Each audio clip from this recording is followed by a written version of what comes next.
results are going to come, they're not going to come, but they need the team to play up to their potential. We still believe that the group is good enough to win games. They believe it. We just need to go out and accomplish the words that we're talking about.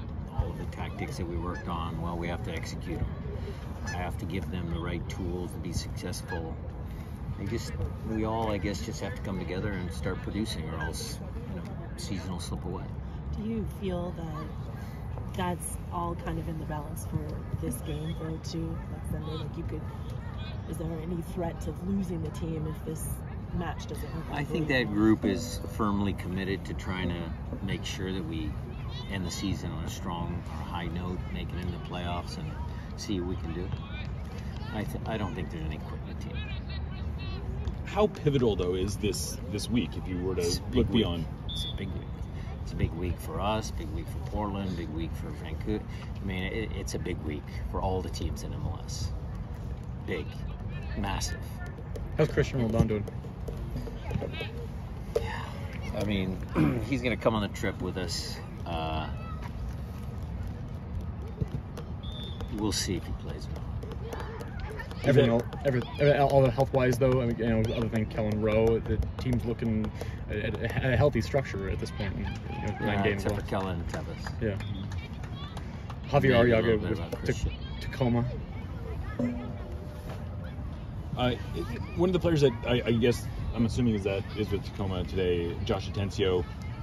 Where do you see him sort of fitting in, and what do you want to see from him to get more first-team minutes? Probably a little more consistency. That's hard without playing games. But even in training, he's been a little up and down. He had a back issue, working with some minor little niggly things that was slowing him down. Who's the right pair in there? Is Obed better with JP or Albert? What is Josh's true position? Really number 6. He's got too much going forward to be labeled as a 6 or double pivot.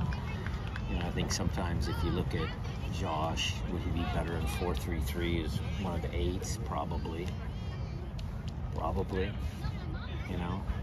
So it's kind of just a situational thing. Where does he fit the way we play? But he'll get a chance this week to play and show us. Sometimes you take responsibility, like after losses or whatever, but it seems like this is all on the players now. Would you say? No, look, we're combined, but we are separate. Look, I've said this many times. It's our job, my job as a coach, to give them the tools, the tactics, the training for them to be successful. Yes, they have to make plays in the field, Jada. I understand that. I totally understand that. So there is a little bit of separation, but we're all in it together. I think everybody is committed, coaches and players. So as coaches, sense. You don't think you've exhausted all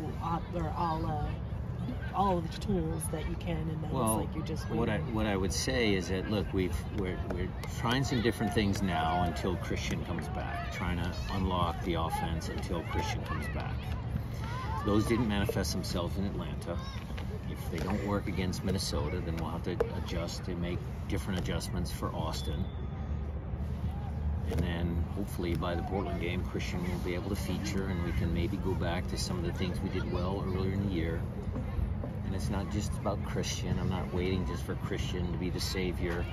It's our job just to make sure that the groupings, the pairings, the players that we put on the field are going to perform. So is it any different than, like last year, it was a lot of talk about how you missed JP rightfully, and obviously Christian rightfully. They're huge pieces to your puzzle, but is it kind of a similar situation?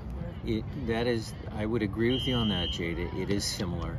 JP was a big part of our team, is a big part of our team. And so is Christian. I pulled that stat out the other day. He's played 12 games. We only lost once. But it's a team sport.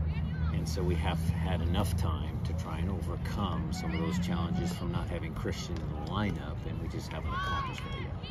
As a coaching staff, how much do you have to I don't know how to say this, but just be patient because you're trying things, and yet you don't want to pull the plug, and yet you have to evaluate if you're making progress. Well, the overall changes that we made were pretty dramatic this year about how we played, the style of play, the 3-2 build-up, pockets, who's wide on each side of the field.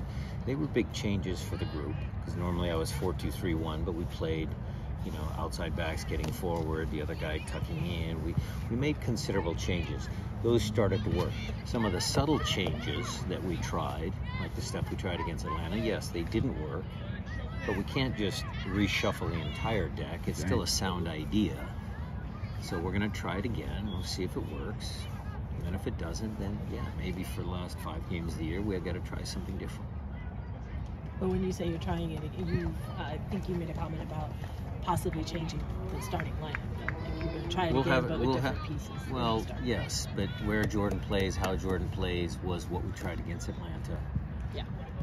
Trying to play with 2 forwards, a little higher up the field. That was our goal. That was our objective. It didn't manifest itself. Did the loss, the Christian not being in the lineup, the stat, going further, is it his ability to stretch the defense? Is that what?